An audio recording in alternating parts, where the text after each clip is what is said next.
होता था फार्मासिस्ट का डिग्री होना जरूरी है, और ये पता नहीं कब का कानून है, समझ से परे। जब लोग दवा मिला करके लोगों को दवा देते थे खाने के लिए, उस समय का ये कानून है। अब तो दवा क्या चीज का है, टैबलेट क्या चीज का है, इंजेक्शन क्या चीज का है, सिरप क्या चीज का है, वो सारा चीज तो उसके डब्बे में लिखा रहता है। तो इसके लिए फार्मासिस्ट होने के लिए क्या जरूरत है? आवाज निकालिए भाई, आप लोग गप में लगे हुए। एक काम हम लोग रात को एक होटल में घूमे थे 10 बजे रात तक। हमको टाइम नहीं मिला इस बार, क्योंकि खेती का अचानक समय आ गया तो बीड़ा सीड़ा करना बहुत सा होता है, तो टाइम नहीं लगा। लेकिन आप हम लोग का काम लगभग खत्म है, अब लगा देना एडी चोटी। तो जो भी पर्चा बांटते हो एकदम एक डॉक्यूमेंटेशन होना चाहिए आपके पास, है नहीं? सबका नंबर लिखिए तब भी पर्चा दी। हेमंत सोरेन होश में आओ, हवा में एकदम नहीं देना। हेमंत सोरेन होश में आओ। जितना ज्यादा से जितना अगर आप लोग को हैंडबिल कमी होता है जरूर बताइएगा, हम लोग निकालेंगे। हेमंत सोरेन आप लोग को 7 सहयोग देना पड़ेगा। 1000 निकालने के लिए आपको 775 रुपया ही लिया था हम लोग से। तो अपना अगर लड़ाई लड़ना चाहते हो तो 775 रुपये खर्चा करना पड़ेगा 1000 हैंडबिल निकालने में। आप लोग जरूर साथ सहयोग कीजिएगा इसको, हम लोग ज्यादा से ज्यादा हैंडबिल निकाल देंगे। अभी टाइम है, एकदम जरूर बैठिए, समाज में जरूर जाइए। इस तरह डायरी आप लोग बना लीजिएगा और फिर पर्चा बांटिएगा। तो ये बहुत बहुत धन्यवाद संचालक महोदय को, इस तरह का जो हमको बात करने का मौका दिया, इसलिए सबको पुनः जोहार, जय मुन्ना से।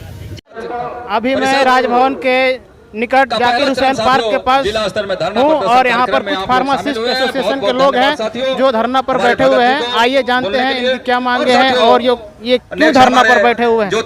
ग्रामीण के जो नागरिक हैं उनका स्वास्थ्य के साथ खिलवाड़ हो रहा है और कुछ नहीं, ठीक है। इसलिए उनका जो बयान है उसको तुरंत उनको वापस लेना चाहिए, और अगर वो ग्रामीण के लिए कुछ करना चाहते हैं तो वहाँ पे फार्मासिस्ट सबको नियुक्त किया जाए, उनके जरिए दवाई वितरण करवाया जाए। उनका कहना है कि दवा पे लिखा हुआ होता है कि किस बीमारी का दवा है, इसके लिए फार्मासिस्ट का जरूरत नहीं। दवाई पे किस बीमारी का दवा है उसके बारे में कुछ लिखा हुआ नहीं रहता है। इसमें लिखा रहता है कि कंपोजिशन क्या है, उसका बैच नंबर क्या है, उसका एक्सपायरी डेट क्या है, मैन्युफैक्चरिंग क्या है, ये सब लिखा रहता है। और डोज वगैरह जो रहता है वो अलग अलग उम्र के साथ अलग वेट के हिसाब से वो डोज होता है, ठीक है। उसका देने का तरीका कौन सा ओरल है, कौन सा पेरेंट्रियल है, ठीक है, ये सारा चीज अलग होता है। मान लीजिए कि आप गो इंटरजर्मिना है ना, उसको आप अगर पेरेंट्रियल रूप में दे दीजिएगा तो उसमें वो घातक हो सकता है। कुछ दिन पहले हमारे मुख्यमंत्री जी का एक बयान आया कि जो भी ग्रामीण क्षेत्र है वहाँ पे बिना फार्मासिस्ट का दवा दुकानें खुलेगी। हम मंत्री जी से, मुख्यमंत्री से यही आग्रह करना चाहते हैं कि सर कोई भी प्रोफेशनल होता है बिना पढ़ाई के बिना वो उस तक नहीं पहुँच पाता है। आप जैसे देखिए मैकेनिकल ब्रांच हो, इलेक्ट्रिकल ब्रांच हो, या कोई भी में चल जाइए तो आप मैकेनिकल में काम करवा सकते हैं, न बढ़ सकते आप इलेक्ट्रिकल में काम करवाइएगा। वही चीज़ का फार्मेसी एक ऐसा शब्द है जो यहाँ से दवा जुड़ी होती है, मरीजों का इलाज होता है। आप कोई भी इंटर मैट्रिक हो उसको आप किन्हीं के हाथों में नहीं दे सकते हैं। ये कोई हम लोग का राशन दुकान, फल सब्जी दुकान या सब्जी दुकान नहीं है। इसको चलाने के लिए सर उस चीज़ को पढ़ाई करना पड़ता है, और पता नहीं हमारे मंत्री जी का कहाँ से क्या हुआ, वो अपना ये कर दिया कि इस तरह का मैट्रिक इंटर से हम अपना ये चलाएंगे। ये सब सारा सर गलत है। हमारे पूरे भारत देश में कहीं भी इस तरह का कहीं कोई नियम नहीं है। मंत्री जी से हम लोग यही आग्रह करना चाहते हैं कि सर आप जो भी बोले हैं सर उस चीज़ को वापस लीजिए, और हम लोग का फार्मासिस्ट का साथ बंद कीजिए, और हम लोग को जल्द नियुक्ति में प्रोन्नत किया जाए। यही हम मंत्री जी से बना आग्रह करना चाहते हैं, मुख्यमंत्री जी से सर अपना जो भी कथन है उनको वापस ले, और हम लोग को किसी तरह से फार्मासिस्ट को नौकरी दे। तो आप लोग क्या मांगे हैं? आप लोग आज हम लोग का मांग है कि मुख्यमंत्री के एक कार्यक्रम में कहा गया था कि अब गांव में जो है फार्मासिस्ट की डिग्री की जरूरत नहीं है। मुख्यमंत्री को ध्यान आकर्षित करते हुए कहना है सभी फार्मासिस्टों के द्वारा कि अभी जो भी है आप जो है एक रजिस्टर्ड फार्मासिस्ट के द्वारा ही गांव हो या शहर हो सभी दवा दुकान उनके द्वारा ही खोला जाए। नहीं तो अगर आप ऐसा नहीं करते हैं तो आप सभी डिग्री को बंद कर दीजिए, चाहे बीटेक हो, मेडिकल हो, इंजीनियरिंग हो या एनीवे जो भी डिग्री हो, सारे को बंद कर दीजिए और सारे को इंटर पास में ही आप नियुक्त कीजिए। जब आपका यही विचार है तो गांव में भी जो है इंजीनियरिंग कॉलेज या तो आप जो कॉलेज है वहाँ पर बीएड का क्यों जरूरी है एक शिक्षक के लिए? एक ड्राइवर को ड्राइविंग लाइसेंस क्यों बनवाते हैं? इसलिए मुख्यमंत्री महोदय, आपको जानकारी का अभाव है कि आप फार्मेसी एक्ट के बारे में नहीं जान रहे हैं। इसलिए आपसे अनुरोध है कि जो आपने गांव में जो बयान गांव में जो प्रशिक्षित फार्मासिस्ट के लिए कहा है, वहां पर एक प्रशिक्षित फार्मासिस्ट को नियुक्त किया जाए, जिससे कि जनमानस के साथ खिलवाड़ नहीं होगा। अगर आप जो है आप प्रशिक्षित फार्मासिस्ट से करवाते हैं तो जनमानस के साथ खिलवाड़ होगा। बस मैं यही मांग और मुख्यमंत्री से आग्रह करता हूं कि झारखंड राज्य में फार्मासिस्टों की बहाली जल्द से जल्द सभी स्वास्थ्य केंद्रों में किया जाए। अगर ऐसा नहीं होता है तो जनमानस के साथ खिलवाड़ होगा। इसलिए आप जो है मानव संसाधन को देखते हुए झारखंड राज्य में फार्मासिस्ट की बहाली जल्द करें और जो गांवों में आपने फरमान जताया है कि फार्मासिस्ट की डिग्री की जरूरत नहीं है, वहां पर एक फार्मासिस्ट डिग्री होल्डर को ही आप दवा का लाइसेंस दे। यही हमारी मांग है। फार्मासिस्ट इतने उपेक्षित क्यों है झारखंड में? कोई उन्हें ध्यान ही नहीं देता है। देखिए, ऐसा है कि कहीं ना कहीं ये सरकार दोषी है और इसके लिए जो है सरकार को होना चाहिए कि जनमानस का रक्षा के लिए जो है फार्मासिस्ट के प्रति ध्यान दे, और नहीं तो जनमानस के साथ खिलवाड़ होगा, स्वास्थ्य के साथ खिलवाड़ होगा।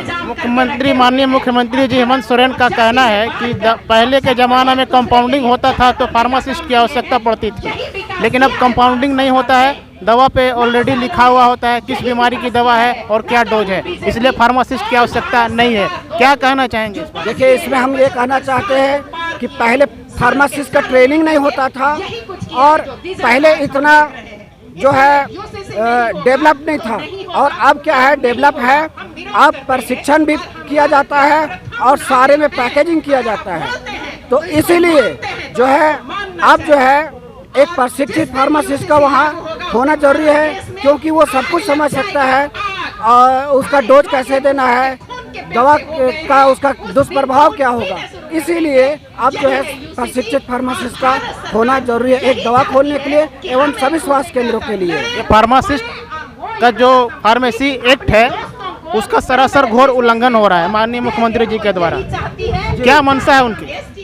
देखिए, उनको मैं पहले कहा कि मुख्यमंत्री को फार्मेसी के बारे में जानकारी नहीं है। 1940 एवं 1945 फार्मेसी एक्ट के आलोक में सिर्फ और सिर्फ एक रजिस्टर्ड फार्मासिस्ट के द्वारा ही सभी दवा दुकानों, सभी स्वास्थ्य केंद्रों में होना चाहिए एक निबंधित फार्मासिस्ट। इसलिए जो है सो इसके लिए जल्द से जल्द भवन के निकट धरने पर बैठे हुए हैं आप लोग, तो क्या मांगे हैं आप लोगों की सरकार से? मांग यही है कि सबसे पहले जो मुख्यमंत्री द्वारा फार्मासिस्ट विरोधी वक्तव्य जो दिया गया है, मुख्यमंत्री तत्काल अपने वक्तव्य पे फार्मासिस्ट के सम्मान में अपना विचार प्रकट करे और फार्मासिस्ट विरोधी वक्तव्य वापस ले। जब तक अगर वापस नहीं होता है तब तक हम लोग अपना मतलब कि थकेंगे नहीं, हारेंगे नहीं, हम लोग कोर्ट तक जाएंगे। क्या मुख्यमंत्री जी का क्या कहना है, क्या वो आप लोगों के विरोध में बयान दे दिए? सबसे बड़ा चीज़, मुख्यमंत्री जी ने कई बार अपने भाषण में कहा है कि झारखंड में दवा दुकान खोलने के लिए फार्मासिस्ट की आवश्यकता नहीं है, जबकि फार्मेसी एक्ट 1948 का धारा 42 साफ साफ कहता है कि बिना फार्मासिस्ट का दवा का वितरण और भंडारण हो नहीं सकता।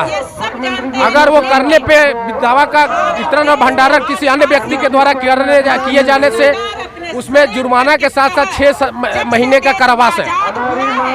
अगर इस तरह से पाया जाता है कहीं भी दवा जो प्रिस्क्रिप्शन ड्रग हो जो डॉक्टर द्वारा लिखे जाने वाला दवा अगर किसी भी वैसे मेडिकल स्टोर जिसके पास फार्मासिस्ट उपलब्ध नहीं है, दवा का रख रखाव और वितरण हो रहा है तो उनको सजा हो सकती है।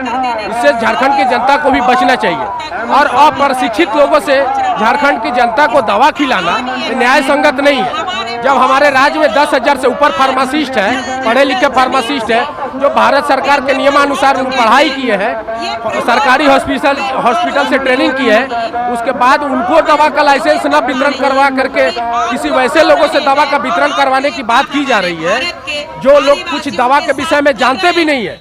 तो झारखंड की जनता भेड़ बकरी नहीं है जो उनके स्वास्थ्य के साथ, उनके जीवन के साथ खिलवाड़ किया जाए। दवा सिर्फ प्रशिक्षित फार्मासिस्ट द्वारा ही दवा का वितरण और भंडारण करवाया जाए, यही हमारी मांग है और हम लोग इस पर अडिग है। इसके लिए हम लोग कोर्ट तक जाने की जरूरत पड़ेगी, हाई कोर्ट, सुप्रीम कोर्ट, हर जगह जाएंगे। माननीय मुख्यमंत्री जी को अपना ये आदेश को वापस लेना होगा और सिर्फ फार्मासिस्ट के नाम से ही लाइसेंस जारी हो। इसके लिए हम लोग उनसे हाथ जोड़कर निवेदन करते हैं। धन्यवाद। आपका परिचय? मैं शशिभूषण सिंह, राष्ट्रीय उपाध्यक्ष, अखिल भारतीय फार्मासिस्ट एसोसिएशन। और हमें लूटा आइए कुछ और लोगों से, फार्मासिस्ट से जानते हैं कि उनकी क्या मांगे हैं। क्यों बैठे हुए आप लोग धरने पे? हम लोग नागरी में वापस लें, मुख्यमंत्री अपना बयान वापस लें। क्या बयान दिया उन्होंने? वो दिए हैं कि जहाँ फार्मासिस्ट नहीं है वहाँ भी दवा दुकान खोल दे। अच्छा, आम लोग भी दवा दुकान खोल सकता है, इसलिए ये नहीं होना चाहिए। तो क्या लगता है धरने पे बैठने से मुख्यमंत्री आपकी बातों को सुनेंगे? हाँ, सुनना तो पड़ेगा उनको। मतलब हम लोग तो चाहते हैं कि सुने, वो हमारी मांगे को सुने। एक हम लोग नम्र निवेदन भी उनसे करते हैं कि वो सुनने का हम लोग का कोशिश करें। ये तो फार्मेसी एक्ट और ड्रग एंड कॉस्मेटिक एक्ट का सरासर उल्लंघन हो रहा है।